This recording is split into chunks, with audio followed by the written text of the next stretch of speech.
Olá, meu nome é Alberto, seja muito bem-vindo e bem-vindo ao canal Dev Eficiente. No episódio de hoje eu vou contar para você uma nova playlist que eu vou construir aqui no canal. E qual que é essa playlist, né? Basicamente é o seguinte, eu vou tentar fazer a minha versão do encurtador de URL inspirado aí no Bitly para tentar fazer a aplicação de tal forma que eu consiga buscar os requisitos de escalabilidade que foram necessários lá no Bitly. Provavelmente eu não vou conseguir chegar no mesmo nível deles, obviamente, né, com toda a infraestrutura e tudo mais, mas para conseguir fazer isso, eu vou ter que utilizar múltiplas técnicas, técnica de cache, decidir qual é o tipo de cache que eu vou utilizar, decidir como é que eu vou fazer teste de carga, teste de estresse, quais ferramentas que eu vou utilizar, como é que eu vou fazer o código para isso, como é que eu vou colher as métricas que também são colhidas lá no Bitly, né, em função dos usuários que clicam nos links, né, e das usuárias que clicam nos links. Tem vários desafios que eu considero que são interessantes, por mais que o uso da aplicação em si seja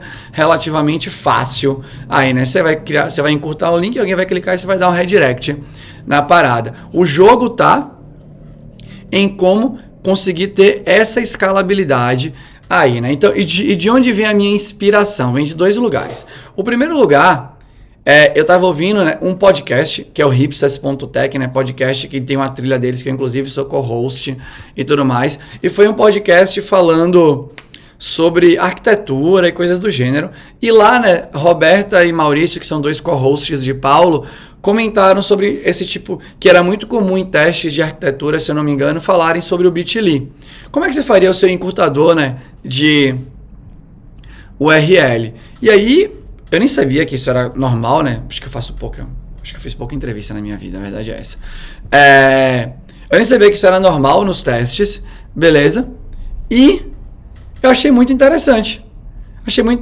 Né, a conversa deles, os pontos que eles levantaram e tudo mais. E quando eu estava ouvindo aquele episódio, eu fiquei pensando, putz, ia ser legal, né? Se eu pudesse me testar contra isso que eles estão falando. E aí eu fui pesquisar um pouco mais e eu achei esse post, né, um blog post aqui de um site que chama highscalability.com.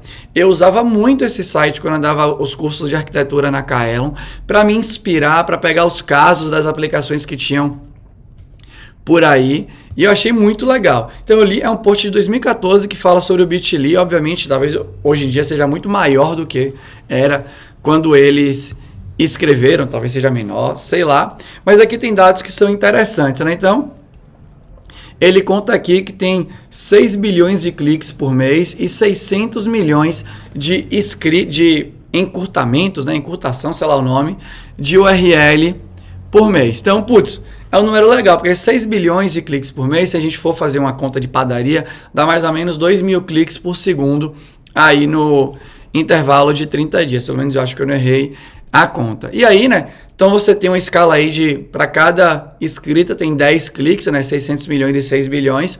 Então se você tem 600 milhões de encurtamentos, sei lá qual a palavra, de novo, por mês, então eu vou supor que tem aqui 200 escritas por segundo. Então meu requisito de escalabilidade é de 2.000 cliques por segundo.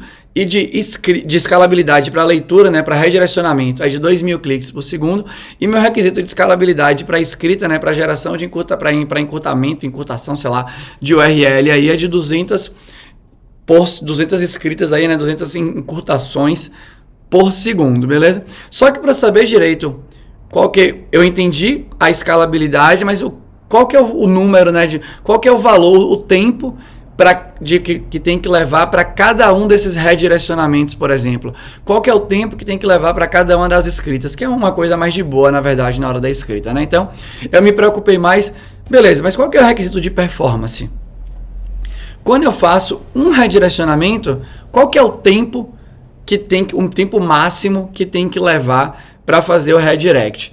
Então, para verificar isso, não era aqui que eu queria clicar, eu fiz aqui de novo, né, uma análise muito simplória aqui do Bitly. Eu tinha um redirecionamento para esse meu post antigão aqui. E aqui, ó, obviamente que depende aqui da minha internet, né, e coisas do gênero, beleza? Então aqui, óbvio que a análise é muito menos apurada do que poderia ser, mas eu vou com ela aqui, ó, Quando eu acessei o link aqui do Bit.ly, o tempo aqui de resposta do redirect foi de 312 milissegundos. Logo anteriormente, quando eu acessei, o tempo tinha sido de 150 milissegundos para voltar a resposta. Então, eu vou assumir que o requisito de performance do redirecionamento é de 150 milissegundos. O que eu quero dizer? Aqui, né, eu tive um de 150 e um de 312. Eu vou assumir o menor. Quando a gente vai aqui, ó, para escalabilidade, que eu quero... Por que é importante ter o requisito de performance? Porque agora eu quero aguentar até 2.000 redirecionamentos por segundo.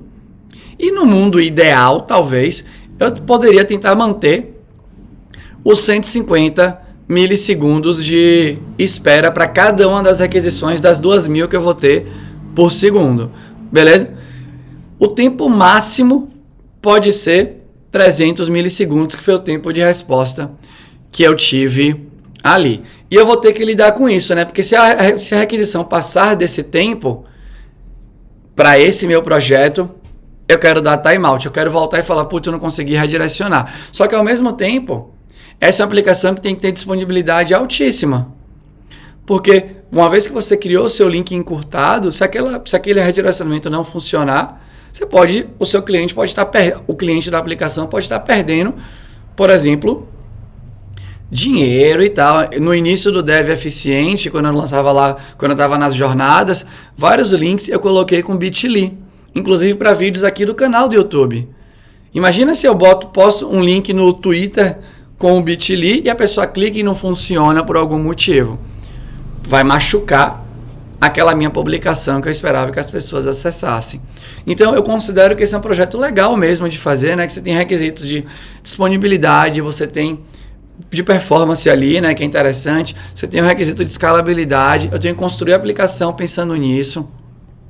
Para atender isso, eu tenho que dar um jeito de conseguir testar o meu software contra isso, já que eu não vou conseguir fazer um Bit.ly ter não sei quantas pessoas clicando ao mesmo tempo, né? Então, vai tocar em áreas que eu nem me considero especialista neste momento, beleza? Vai tocar em áreas que eu me considero mais especializado, apesar que o principal jogo não está no design do código aí, né?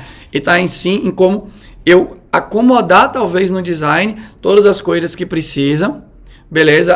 Além do encurtamento, né, das validações e tal, das métricas que tem que colher, o jogo, a coisa mais difícil é atender esse requisito de escalabilidade, mantendo o requisito de performance, tudo mais, né, ser disponível e tal. Então, eu acho que vai ser uma jornada potencialmente interessante para mim, aqui, né, de construir, e eu acho que pode ser legal para você também. Para você também, obviamente que meu código vai ficar no GitHub, na hora que eu for construindo, eu for trazendo aqui para vocês as primeiras versões das coisas e tal. E você, se quiser, pode construir a sua versão da parada, né, tentando brincar com os mesmos requisitos aí, né, de performance, de escalabilidade e tudo mais.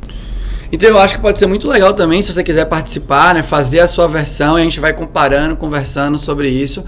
Eu acho de novo que vai ser uma jornada rica para mim, para construir a aplicação tomando conta de todos esses detalhes. Não é um cenário que eu tenho uma experiência, né, nem de treino grande ali, né, e nem de experiência prática. Então eu tenho muita teoria nisso, já apliquei várias coisas, mas não nessa escala, não tentando construir algo dessa escala. Então eu acho que vai ser potencialmente interessante, beleza? Eu te convido a acompanhar a playlist aqui no canal, né? Eu devo lançar episódios sobre isso a cada 2 semanas, 1 semana e meia e tal. A cada X episódios aí eu boto um desse do que eu tô fazendo. E eu acho que pode ser legal, tá bom? Mas basicamente era isso. Era mais um convite e mostrar o que é que eu vou tentar fazer aí nessa playlist e te convidar também para participar. Era isso. Se você gostou, deixa um comentário aqui. Se você não gostou ou tem um comentário construtivo, deixa aqui também. Eu vou ter o maior prazer em responder para você, tá bom? Era isso.